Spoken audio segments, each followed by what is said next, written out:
Today we're tackling the Seventh Commandment in God's top 10 list, the Big Ten.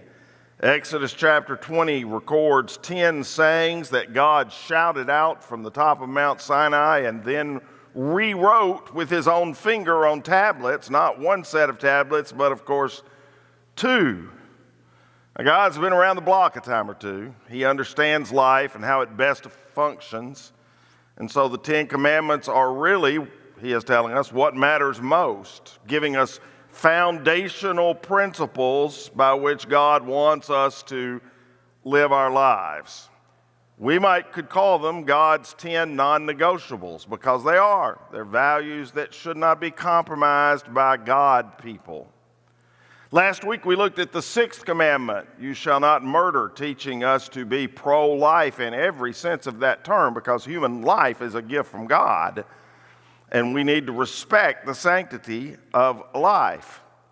While the 7th commandment follows in its footsteps, we should honor the institution that propagates life, that all life comes from, and that cultivates human life. In other words, let's guard and protect not just life, but the sanctity of marriage. And so, the 7th of the commandment in Exodus 20, verse 14 is, you must not commit adultery. Now, let's be honest. No good Christian man or Christian woman gets up in the morning, looks out the window, and says, my, what a lovely day for me to go commit adultery. It doesn't happen that way. In fact, research has shown that about half the men and a third of the women who cheat on their spouse admit there's nothing really terribly wrong in their marriage. Isn't that incredible? They're fairly content at home. Yet somehow they are driven to violate their vows. How does that happen? Well, considerable research shows, and I'll be quoting from Tom McGinnis, a top Christian professional counselor, explains how this often happens. Married people seek out or succumb to affairs when they feel devalued or less than fully alive. They're bored, overburdened. They want happy surprises. That might mean a sentimental, unexpected gift every once in a while. More important, they want a loving friend, a pal who isn't judgmental. They want someone to convince them they are still lovable. For a little while, they want out from grown-up responsibilities that have become predictable, dreary, and difficult. Now, if that's true, and my experience is that it most likely is, often the lure of an affair is about something better as much as it is about something different, something that's easy, something that scratches an itch. And so therefore, it seems easier to find a new spouse than it is to make happiness happen with the one you've got, because that requires a lot of effort and a lot of change. It's kind of like the farmer's choice. He can till and water and weed his fields, then wait for the harvest. Or he can just opt out of the labor altogether and go to the grocery store and buy canned vegetables. Now, obviously, nothing is as tasty or as healthy as fresh vegetables. And a diligent, hard-working farmer can become a rich man. But buying vegetables off the shelf at Aldi or Publix without working for them, at least at the time being, is both less tiring and less bothersome. And that, I think, is the appeal of adultery. It is the quick fix. It's convenience over commitment. It's flirtation without dedication. Now, Jimmy Stewart was one of my favorite movie stars of all time. So many movies that he did. He was also a really good man, a really good person. And I will never forget watching him interviewed on the Johnny Carson show many, many years ago. And Johnny was goading him like he would often do all of his guests. And he asked him, what makes for a good lover? Well, Jimmy Stewart was only married once and married his entire life. And Johnny asked him, what makes for a good lover? And he was trying to bait the actor for some juicy experience. And Jimmy Stewart answered, I wish I could do his voice. A great lover is someone who can satisfy one woman all her life and who can be satisfied by one woman all his life long. A great lover is not someone who goes from woman to woman. Any dog can do that. It was a pretty good answer that Jimmy Stewart gave. I also love the answer given nearly a half a century ago now by Roger Staubach on the NFL Today. At the time, the two best and most known quarterbacks in the National Football League were Roger Staubach and Joe Namath. Joe Namath had quite a reputation for a playboy, and Staubach had quite the opposite, the reputation of a family man with a wife and a couple of kids. And reporter Phyllis George asked Staubach the question, Roger, how do you feel when you get compared with Joe Namath, who is so sexually active and has a different woman on his arm every time we see him? And I just love Roger's reply. Roger, you have an all-American image. You're kind of a straight guy. Do you enjoy it, or is it a burden? You interviewed Joe Namath. Everyone in the world compares me to Joe Namath, as far as, the idea of off the field. He's single, bachelor swing, and I'm married and family, and, he's having all the fun.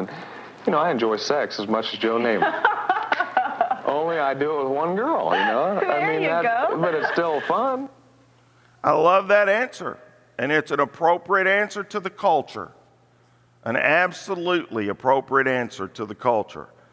If you want to, using the same analogy, score a touchdown in God's game of life, reserve your sexuality for your spouse. If you're single, keep your sexuality for your future mate. If you're married, have sex only with your present mate. Don't commit adultery. Anything outside of those things that I just mentioned is adultery. I love the story of the Sunday school class who asked her class of second and third graders to explain what was meant by the Seventh Commandment, you shall not commit adultery. And one little boy said, well, it means you shouldn't chop down an adult tree. Well, he was hearing literally, obviously. But the truth of the matter is, that's not a bad answer. Imagine walking through a downtown park in a major city and admiring the old stately trees like in Charleston or Savannah. And the trees are very much a part of the city's history. They're historical landmarks, they're civic treasures. But what if you pulled out a chainsaw and started cutting one down? It'd cause an uproar. Citizens would do everything they could to stop you from destroying that beloved tree. Whenever somebody commits adultery, we should react the exact same way. Marriage is a societal treasure. Marriage is a moral landmark. Marriage is a part of our spiritual heritage. It is the central thread that holds the fabric of civilization together in every single civilization that has ever been studied. When marriage began to be devalued, the civilization lost steam and eventually died. That's a fact of history. You can just look it up. Why is that true? It's true because marriage brings stability to a people. And for the sake of future generations, it should be preserved at all costs, and adultery is the chainsaw. It sort of reminds me of another Sunday school teacher who asked her class to recite the 10 Commandments, and as soon as they finished, she asked one of the kids about the Seventh Commandment, and the little boy said, "Teacher, what does it mean to commit agriculture?" Well, he'd gotten his words confused, as little kids are likely to do, but he still received the right answer. For a while, the teacher laughed, but another student spoke up and said, "It means you shouldn't plow in another man's field." Well, the answer's true for both questions. That's the correct definition for committing agriculture and committing adultery. If you have doubts at all about the seriousness of God's attitude toward adultery, just take note of the punishment God prescribed for adultery in the Old Testament. If a man is discovered committing adultery, both he and the woman must die. A little later, I'll tell you what the Jewish Mishnah said the form of death, the matter of death, would be. Both he and the woman must die, and this way you will purge Israel of such evil. That's why in the New Testament, in Jesus' ministry, when the woman was caught in adultery and brought to Jesus, you know it was a trap, it was a trick, because the law actually said both the man and the woman must die. All they brought to Jesus was the woman. But obviously, for his chosen people, God planted a very high hedge around the sanctity of sex and marriage. He wanted to preserve the family and protect the nation from collapse, as has happened to every single nation that traveled down that path. According to the Jewish Mishnah, the adulterer was placed knee deep. The way they carried out Deuteronomy 22:2, the adulterer was placed knee deep in a box of manure. Perhaps that's the origin of the expression knee deep in trouble. If it's not, it should be. And once the person was put in the mire, the victim was then pelted by stones. They were stoned until they fell face first into the slime. After the execution was completed, a tree was planted in the box of manure to stand in the city as a testimony to the seriousness of adultery. A town with a lot of trees was considered to be a shady place in more than one way. Now, I want to organize the remainder of my thoughts this morning about adultery in three ways. First of all, I want to talk about the inception or the lineage or progression of a person into adultery. And then I want us to think for a moment about the damage it causes, and then I want us to talk about how to salvage it once it happens. Let's talk about the lineage or the progression. It always begins with an innocent attraction. Wow, she's a beautiful woman. Boy, he's such a friendly person. He's so different from my grumpy husband. And there's nothing wrong with noticing a person's features or friendliness. We'd have to be blind not to, as long as we do not move beyond those thoughts. It's never the first look, which is unavoidable, that gets you into trouble. It's what comes afterwards. The lingering look, the lust, the thoughts, the desire. And those three things, slowly but surely, if not chopped off, lead to the rationalizations and the justifications. It reminds me of the two monks standing beside a river, and they were approached by a gorgeous young woman who needed to cross the stream, and one of the monks picked her up and laid her over his shoulder and carried her all the way across and sat her down. She deeply appreciated his efforts, but his companion, his buddy, his fellow monk, was agitated, angry, bothered by what he had done. You could tell the rest of the day as they traveled, and later that night as they settled, he complained. And he said, look, buddy, as monks, we've both taken vows to never look on a woman, let alone touch her body. And today, you did both. And that's when the first monk put it into pretty good perspective. He said, my brother, I put that woman down on the other side of the river. You're still carrying her in your mind. The second monk, who had not even done anything, had turned that first look into a distraction and a desire. And that's the second step. If I fail to discipline my thoughts and allow myself to focus on a person of the other sex other than my wife, that's when the fantasy starts, and I begin to wonder what it might be like to be with her. I wonder what she's really like. And suddenly, I've crossed the line, and this is no longer an innocent look. This is a sinful distraction. And this is exactly what Jesus taught us about in that much debated topic in the Sermon on the Mount, when Jesus said, you have heard the commandment that says you must not commit adultery. But I say anyone who looks at a woman with lust has already committed adultery with her in his heart. What does that mean? When you look to lust and start making the plan to fulfill it, that's where sin occurs. Obviously, the sin's seed is not as far-reaching or destructive as the deed, the final deed, but in a spiritual sense, it's the beginning of the sin. That's what he's talking about here. And it's loaded with evil. And Jesus is pretty clear about it here. It's not the look that defiles us. It's the look to lust that defiles us. And here's what happens next.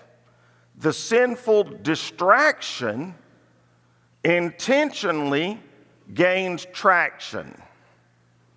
You can still walk away at that point. Probably everybody in this room has been sinfully distracted, but it hasn't reached lust. And you can walk away still at that point. But it's only when you intentionally then begin to let the distraction find traction that you'll get in trouble. You look for opportunities to be around this person. Your trip to the office copy room or to see somebody else supposedly really includes a stop by the water cooler next to his office. Or you pick her son to be on your baseball team that you're coaching, even though he was about the 8th kid, you pick him second, so that you'll get to see her more often. You begin to look for times when the two of you can be together, or talk on the phone, or text. Flirtatious communications begin to occur. Nothing physical transpires yet, but the relationship is definitely starting to gain traction. Now, I've just described for you what is given us in a picture in Proverbs chapter 7. Everything I've just described is portrayed for us by the wise man Solomon. And Solomon was talking to his sons, his adult sons, about the kinds of things that will get you in trouble. And he was going to remind them of something Charles Swindoll is famous for saying: adultery occurs in the head long before it occurs in the bed. And so Solomon says to his sons, while I was at the window of my house looking through the curtain, I saw some naive young men. All young men are naive. Let me go ahead and say that. I'll get that out of the way. I saw some naive young men, and one in particular who lacked common sense. Now, all young men are naive, but there's always one in the group. Man, there's one in the group. Keep your eye on him. And the reason you need to keep an eye on him is he'll lead the others.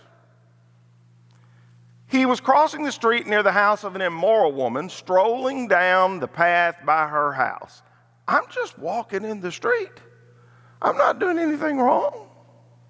It was at twilight in the evening, as deep darkness fell, the woman approached him, seductively dressed and sly of heart. She was the brash, rebellious type, never content to stay at home. She is often in the streets and markets, soliciting at every corner. She threw her arms around him and kissed him, and with a brazen look she said, I've just made my peace offerings and fulfilled my vows. Whoa. That seems out of line right here in the middle of this whole discussion at night, doesn't it? No, it doesn't. You know what she's saying? Can I paraphrase that for you? She's saying to this young man, I love God. I went to church today and offered a sacrifice. I even prayed about our potential relationship. How can God possibly be against two people in love who both go to church? Now, that's the only possible meaning for what she just said there. You're the one I was looking for. I came out to find you, and here you are. My bed is spread with beautiful blankets with colored sheets of Egyptian linen. I've perfumed my bed with myrrh, aloe, and cinnamon. Come, let's drink our fill of love until the morning. Let's enjoy each other's caresses, for my husband is not home. He's away on a long trip. Young man in the street fails to stop the traction that is pulling him in. If you feel the same pull, if you are flirting with disaster, cease and desist immediately. And you're going to see this in a minute. Don't just walk away, run away. Get another job, move your family if you have to. You overcome traction with definitive retraction. You end the conflict and get away from it as far as you can, because innocent attraction is what leads initially to sinful distraction, which then gains traction and cultivates with action. A late night at the office, a hotel rendezvous, an out-of-town trip. And then the lies start, and the duplicity, and the guilt, and the cover-up. And ultimately, the action causes a subtraction. And there are no exceptions. Watch what we're going to be told about the man. So she seduced him with her pretty speech and enticed him with her flattery. He followed her at once like an ox going to the slaughter. Long way from my beautiful bed with sheets and let's love and caress all night to an ox led to the slaughter. He was like a stag caught in a trap, awaiting the arrow that would pierce its heart. He was like a bird flying into a snare, little knowing it would cost him his life. Wow.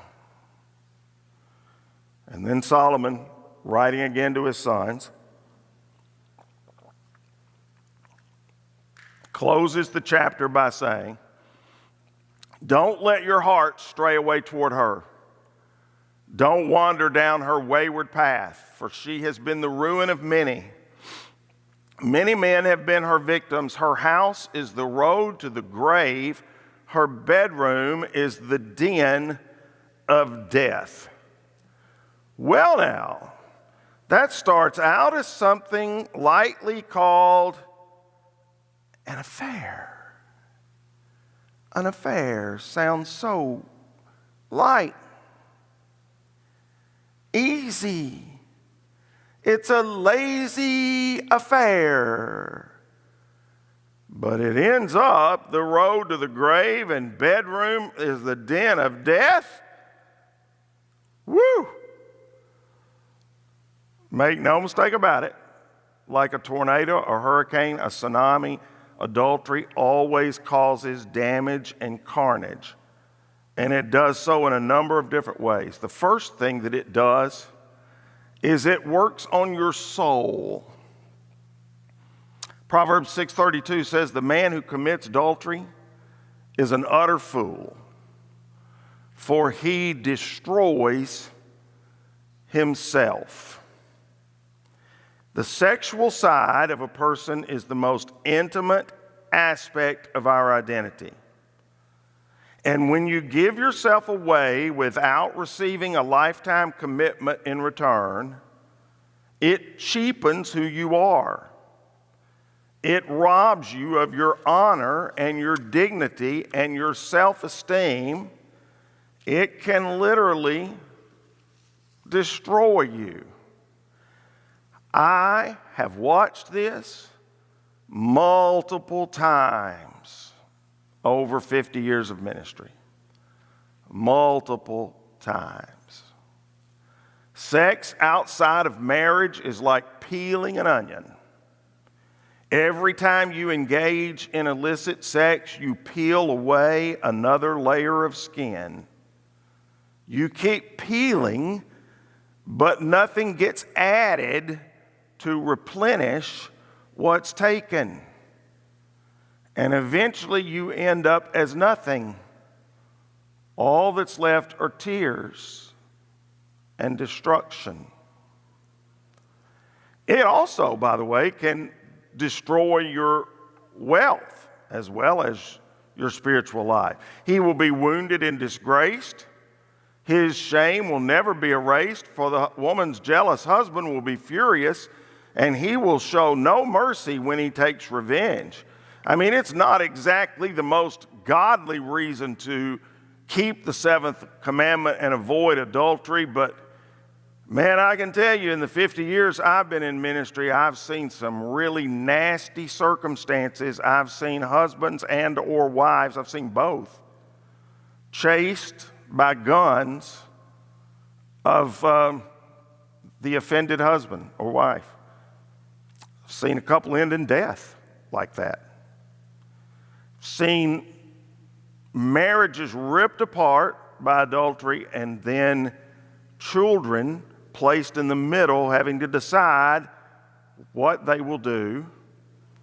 And then, did you know, this is a matter of obvious fact. The quickest way to poverty in America, we've known this for 75 years now. We have absolutely known the quickest way to poverty. The quickest way to poverty is to be a single woman, gets pregnant in her late teens or early 20s, has no husband, has to take care of the child and try to work at the same time. It sometimes is done, but it's nearly an impossible task. And that slow process into poverty and then government assistance takes over, which becomes an almost unending circle. These passages can also refer to costly divorce settlements or alimony payments. They refer to spiritual wealth. Adultery is a thief. It lures you in and then steals you blind. And then one of the biggest things that has happened in the last 50 years is the enormous rise in sexually transmitted diseases, according to the Center for Disease Control in Atlanta. There are now more than 50 sexually transmitted diseases. Many of them are permanent. You understand what that means, don't you? They never leave you. You never get rid of them. I heard recently a startling statistic among Americans under the age of 40. 1 out of every 3 now suffer with a sexually transmitted disease. 33% under the age of 40. Amazing. And that not only causes pain to the mother, but to the child, to any baby born. Another, and this is the obvious big byproduct of adultery, is that it breaks your trust. I mean, know that God created sex for three purposes. Three purposes: procreation, or having babies, recreation, or pleasure, as much as you agree upon. But the most important purpose was for unification, creating between a husband and a wife a bond, a oneness, a togetherness. So sex unites us not just physically and emotionally, but spiritually as well. When God created the very first man and woman, He said that is why a man leaves his father and his mother and is united to his wife, and they become one flesh. The euphemism that God chose to describe sexual intercourse was one flesh. And so sexual relations in the context of a loving, caring, communicating relationships unifies a couple. It makes them one flesh. It keeps them close. It holds them together. Sex is the cement that binds a marriage and strengthens their unity. One Christian sex author calls sex the super glue of marriage. And that's why it does so much damage. Since sex is like a super glue, squeezing it out at the wrong time or in the wrong place always is guaranteed to create an awful mess. The wrong things get joined together, and getting them unstuck again tears at the human soul. God knew all this from the beginning. That's why adultery is forbidden. That's why when His people came out of 400 years of slavery, they had not been allowed to lead themselves. They were nothing but slaves. And they were beginning to try to create their own civilization. He sets down some rules for them for order in their civilization and gives them a government. And this is a part of those rules in that government that they needed to understand. That adultery was so wrong that the punishment had to be so severe. Adultery was seen as a violent act. There's a reason why it's right after thou shalt not murder. Because it murders a union, rips apart a union that was forged by God. If marriage makes a husband and a wife one flesh, then adultery separates and tears the flesh. Often when I officiate a wedding, I'll say something like this to the groom: look, nobody expects you to be perfect, but we do expect you to keep your vows and be faithful. Sometimes I'll say the same thing then to the bride. The trust between a husband and a wife, the vow, the commitment they make, is what holds the marriage together. And often couples don't realize how important that trust in the relationship is until suddenly it's gone. Most of us marry young in our 20s, generally have no idea what we're doing. It's one of those few things. You know, we go to school for 12 years and then 4 more in college and then 2 more in med school or for a master's. So we're in school, 16, 18, 20 years learning certain skills, and then at about 20 or 25 years old, we get married having had no schooling about it, no training. If that's not bad enough, we quickly have a child and we really have no training there. There's been no school for that. I mean, you go in the hospital and they hand you this 8-pound thing and say, take it home. And do what? There's just no training. And so we get very little training for marriage or for early parenthood. And it can be a real problem then when problems occur and they start to be torn apart. So early on in our marriage, I say early, it was, let's see, so it had to be at least the 7th or 8th year. We went to Diane and I went to a marriage seminar at church together, and we sat down afterwards and we said this: we are never going to use the word divorce. Never going to use it. Neither one of us would ever use the word divorce. If I remember correctly, she said, how about murder? And if you know her, that sounds right? But we decided very early on, and we have not ever used that word. Because the trust between a husband and a wife, the vow, the commitment they make, is what holds the marriage together. And often couples don't realize how important that trust is in the relationship until suddenly it's gone. And that's what happens with adultery. It empties the trust from the marriage, and once that trust is depleted, it's very difficult to gather it back up and put it together. Take this picture of water on the screen and pretend that it's real. Now, what if I were to be able to get that real picture of water and pour it out on the floor here all across the front, and then ask you to gather up all the water and put it back in the picture? Well, that would be an impossible task. Even after a lot of hard work, you might not even be able to gather up half of the water. That is exactly what happens with adultery in a marriage. Trust is poured out onto the ground. It takes a colossal effort to gather it up. You may be able to get half of it back into the marriage, but it's always going to be there in people's minds. Adultery breaks your trust, and it also shames your God. In fact, I think the best deterrent to adultery is to grasp the spiritual connotations of sex and marriage. You'll treat your spouse differently when you realize how God sees the marriage. Hey, to commit adultery is to bring shame to God's name.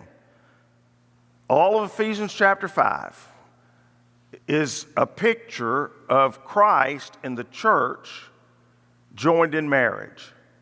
Jesus is the faithful husband, the groom, and we are the bride of Christ.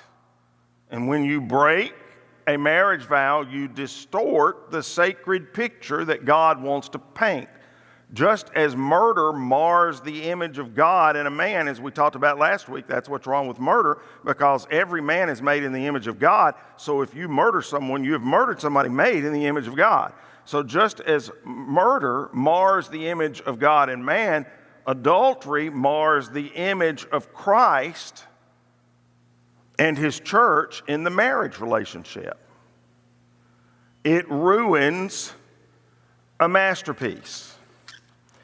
Now, I only got a few minutes left this morning, so I want to spend what time I have left to talk about what about after it already happens. Oops. Is there a way to salvage a marriage that's been ravaged by the sin of adultery? And here's where I can offer the most hope.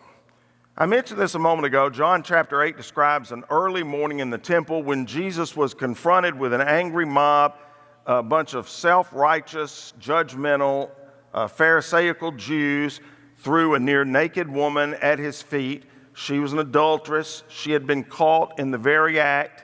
She didn't deny that. Jesus was reminded quickly by the crowd that the law of Moses said to stone her. What did Jesus say? They're trying to trap him. If he says stone her, he has no compassion. If he says forgive her, he's disobeying the law. So what did he say? It's interesting. Verse 6 in chapter 8 tells us he stooped down and started to doodle in the dirt. he wrote something with his finger in the dust. Now, the Bible doesn't tell us what Jesus wrote, but we know that same finger wrote another important document. The 10 Commandments were written by that same finger. And so it's very comforting to me that the same finger that wrote on a stone tablet, "You shall not commit adultery," also wrote in the dirt. And whatever he wrote in the dirt, it caused every single one of the woman's accusers to lay down their stone and turn and walk away. And when they did, Jesus challenged the remaining people, "He who is without sin among you, let him throw a stone at her first."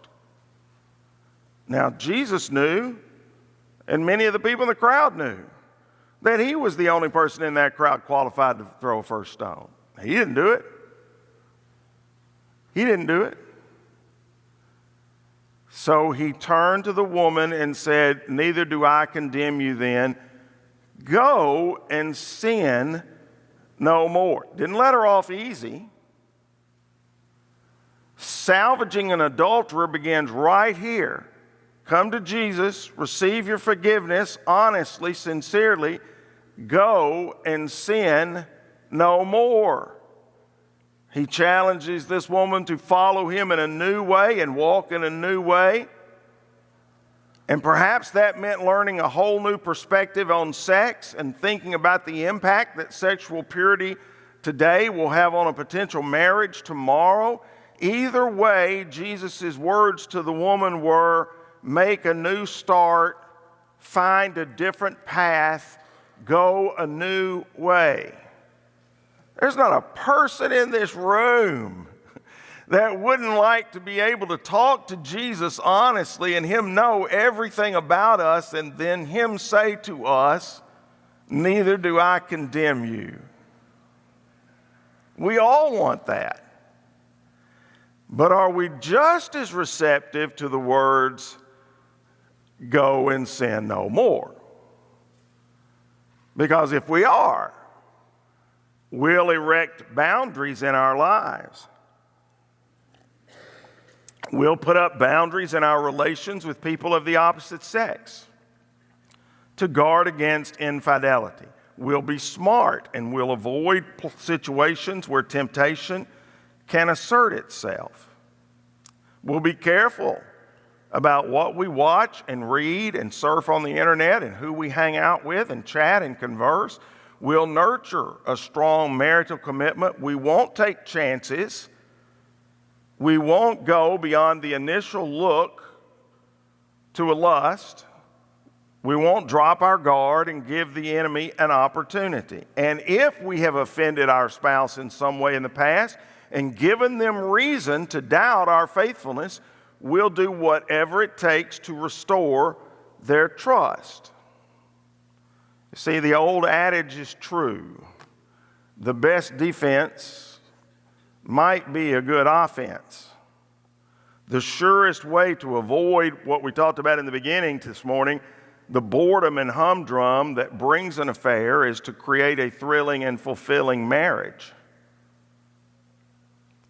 And since fidelity in marriage matters so much to God, to the church, to our partner, and to our family, let's make sure we make it a non-negotiable for us too.